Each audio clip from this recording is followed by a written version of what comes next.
A leader in event education, the Event Leadership Institute offers on-demand video classes, interviews with industry mavericks, and online instructor-led professional development courses taught by industry experts.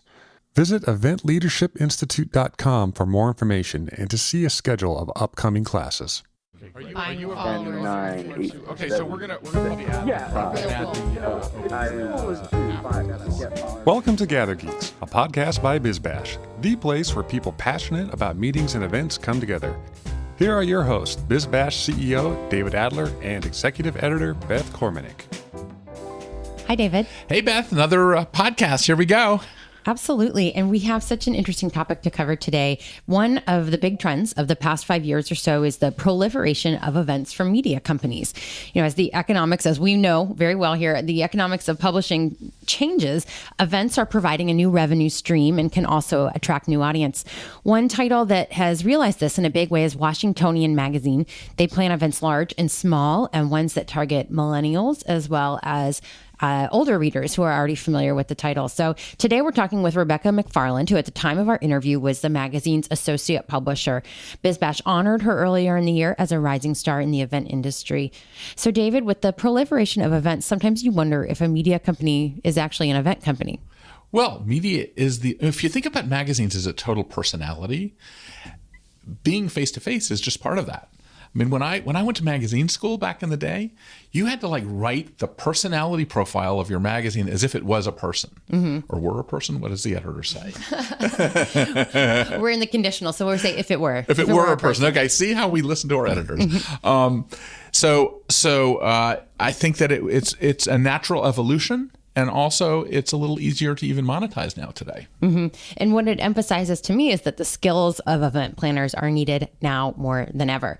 And Rebecca offers insight into how the magazine built its event portfolio. It's a combination of coming up with new concepts, an M&A strategy, like taking over existing events, and also knowing when you have a dud and dropping it. So there's a lot of good stuff here, so let's get to it. That's right.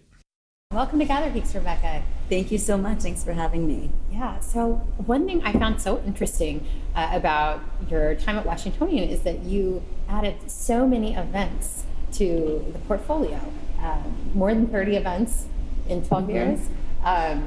Was that the strategy? How did that happen? Was it just kind of one, then the other, or did you think, we need to bulk this up? We can do so much more here. I think that it kind of organically grew every year. And we do events for two reasons. We do them to make money, to generate revenue. And a lot of our advertisers were asking for more than just a print ad in a magazine. So they were asking to get in front of our readers in other ways. So we kind of listened to the clients that we have and came up with some really fun ideas and did some events in that capacity. And then we also kind of just looked around and saw where there were gaps. And in DC, if there wasn't a really fun thing to do on New Year's Eve, or if there wasn't a fun big whiskey festival, or and so forth, we would fill that gap and have a ticketed event and make some money there.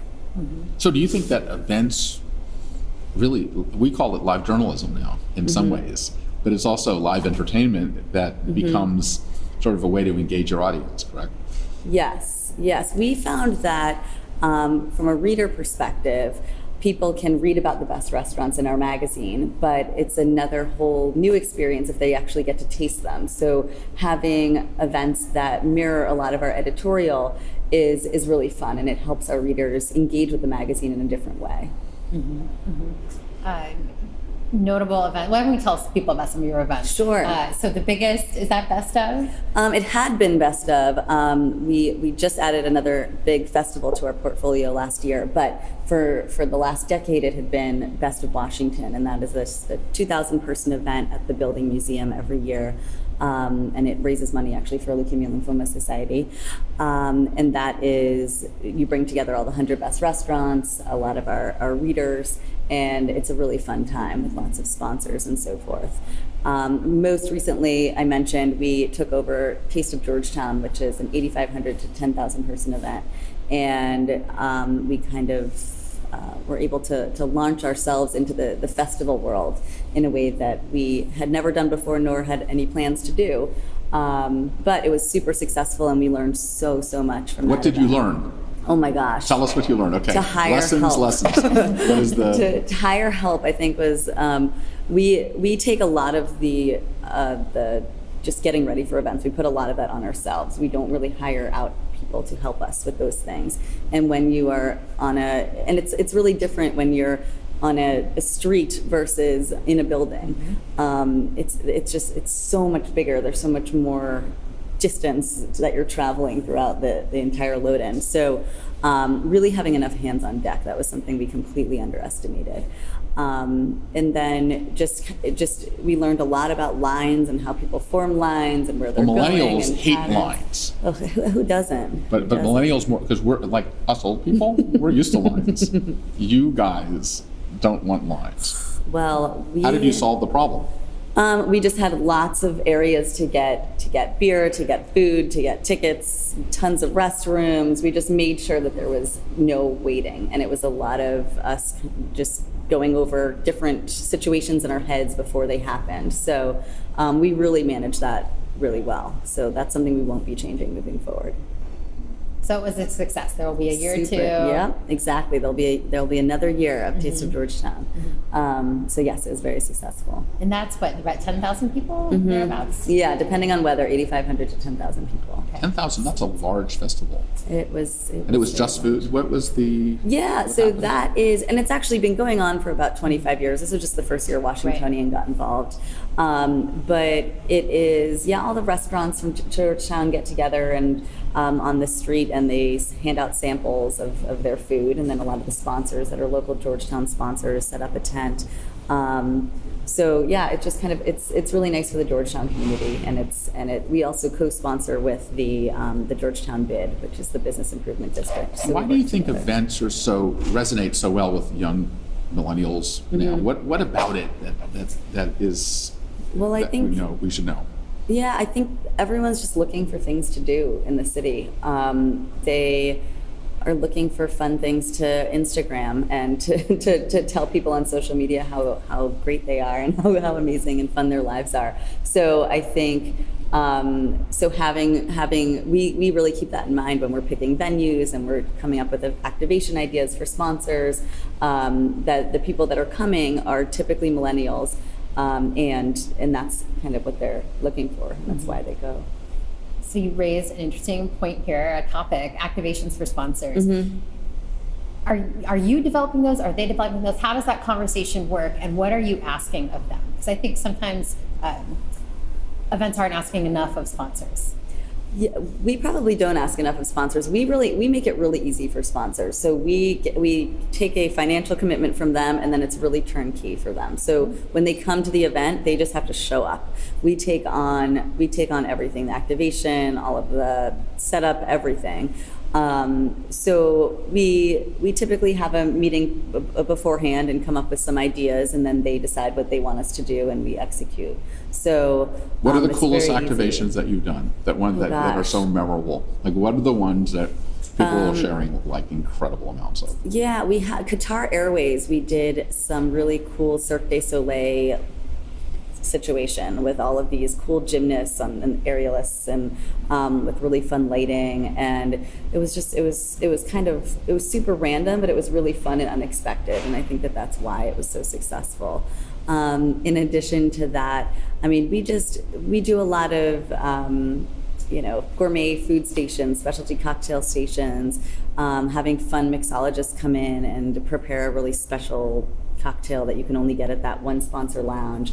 There's a lot of we try to mix it up as much as we can, but there's also a lot of go-tos that we have that make sponsors pretty happy. What do you do? Like every event organizer in the world thinks no one's going to come to their event, right? True. And so what is the anxiety that you go through to overcome that? And have you ever had any bombs? We did have a bomb. We had. What did you learn from the bomb?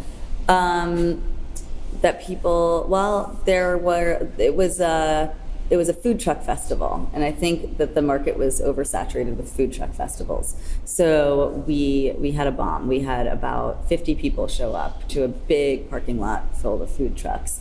So that was not successful.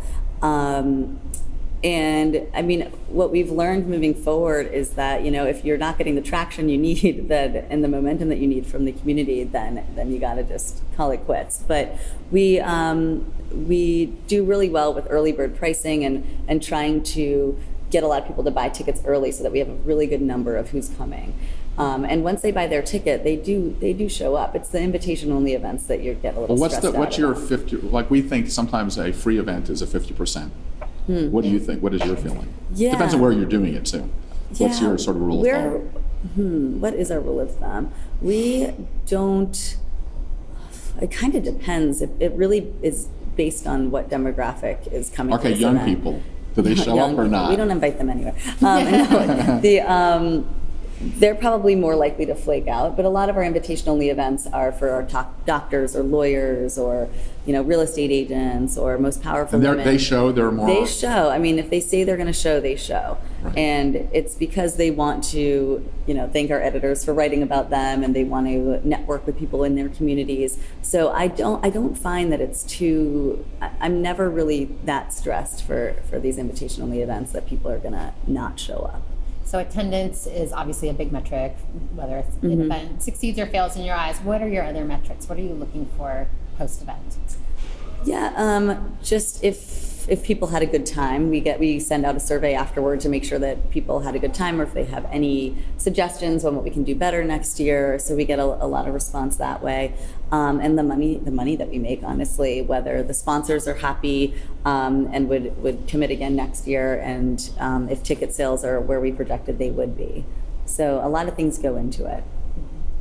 Is it on the wane? Is consumer events in the local market rising now, or is it kind of in a different place? Are people getting I think jaded, or is it still on a boom? I think it's had risen about 5 years ago. It really took off in DC specifically. The market's really saturated, so you just have to make your event stand out and make it different or more fun than other events. So a lot of what we're doing to do that is really having them engage at the event. So if we have a cocktail event, we have them vote for the best cocktail, or if we have a burger battle, they're voting for the best burger, and they feel like they're part of that event and making it a success. So I do think there's a lot going on, but I think there's a lot of people who want to go out and go to a party. So I don't think that we're on a huge.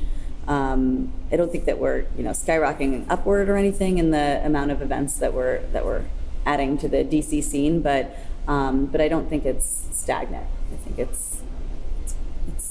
we're at a good place. Right.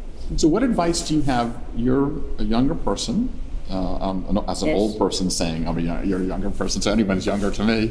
But what advice do you give to someone that wants to get into events and learn events? What would you have done differently as even a younger person, or did you? I think to get involved in this industry. I did. I did volunteer at events and really saw the nitty-gritty, the hard side of it.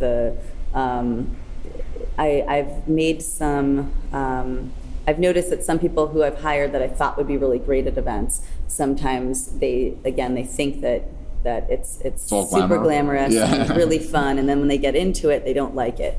So really volunteering. Every wedding planner out there needs an intern. So behind the scenes on weddings or on corporate events, it's really helpful to show you what you're really getting into. Great. Any other? No, thanks for joining us today. Thanks for having me. Will you let everybody know how they can reach you? Sure. I think email is probably best. Rebecca.s.mcfarland@gmail.com. Great. Thank you, Rebecca. Thank you so much. David, in our conversation with Rebecca, you were interested in talking about millennials in particular. And one of Rebecca's comments was that, people are looking for something to do. You see a need and you fill it. Yeah, no, I think it's just more than millennials. I think it's anybody that lives kind of in an urban area. or the kids left the house, and so they're back to being more like millennials in many cases. So you go through this period where you're raising your family, but you seem to go back. And so I think that there's multiple ways of attracting those kinds of people as well. And I think Washingtonian specifically is trying to go after both ends of the spectrum. Right. And the events they're coming up with are consumer focused, but then there are others that are invite only or for a certain niche. So it's seeing these gaps in the marketplace and where you can fill them. And I think everybody, whether you're a media company or a brand or a restaurant or a service, using events to cement the relationship with your constituents certainly makes sense on almost every level. We're definitely seeing that. So that is our episode for today. Before we leave, I just wanted to mention that you can catch up on old episodes of GatherGeeks. We have so many. We're closing in on 80 episodes of this podcast, which is amazing. And you can find all of those on your favorite podcast distributor. Great, thank you, and gather on. Gather on. Thanks for listening to today's episode. If you like what you're hearing, be sure to subscribe to the podcast on iTunes or your favorite podcast app. We can be found on iTunes, Stitcher, SoundCloud, Player FM, Google Play, and Pocket Cast. Be sure to leave us a rating and review. It helps others discover the GatherGeeks podcast. We'd also love to hear from you. You can leave feedback on Twitter @GatherGeeks or leave us an email, gathergeeks@bizbash.com. We hope you'll join us again for the next episode of GatherGeeks. Until then, gather on. Invest in yourself and your staff with self-paced online event education designed to fit into your busy schedule. Subscribe to the Event Leadership Institute for only $25 per month and gain access to an extensive on-demand video library of classes, as well as interviews with industry leaders. Best of all, you can watch classes in small pieces or all at once. For more information, visit eventleadershipinstitute.com.